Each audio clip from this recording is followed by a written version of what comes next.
taking color out of the equation. Local groups discuss ways they're combating the racial divide when setting up kids to succeed. And a Supreme Court ruling triggers a corridor reaction. That would change the whole playing field. Why some in Iowa City are upset about today's ruling on campaign donations. Those are our top stories covering the corridor tonight. But first, here's your weather first forecast. The clouds have arrived as expected, but the rain still taking a bit of time to get up into eastern Iowa. Casino opinions. The range is basically 21 million to 60 plus million. What Cedar Rapids residents and others had to say to the Racing and Gaming Commission as they get ready to make a big decision. Plus, another double homicide. If you love them, hug them.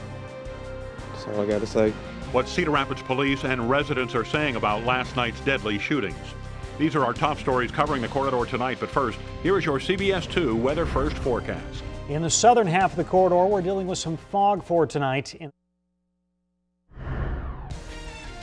Tonight on the Fox 28 News at 9.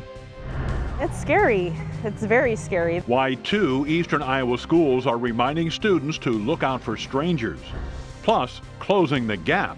We do try and use efforts to increase our pool diversity. What an Iowa City school is doing to diversify its staff and staying strong. I got my heart, and I want to help other people.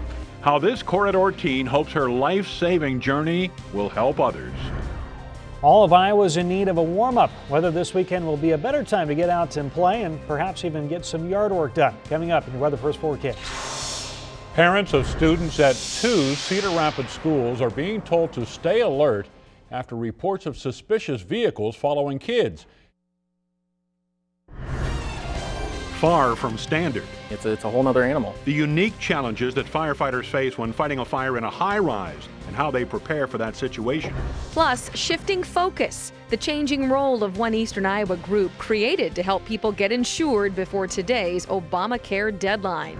And hitting a high note. This is a big expansion year for us. The growing impact one popular festival is having on the corridor and beyond.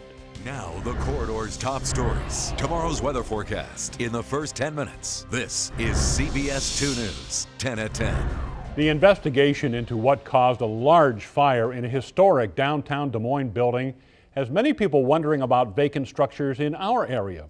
The Des Moines Yonkers building caught fire early Saturday morning. Huge sections collapsed into the streets as firefighters worked to put out the flames. Fire crews say because the building was under construction at the time, many of the rooms were open, which actually caused the fire to spread more quickly.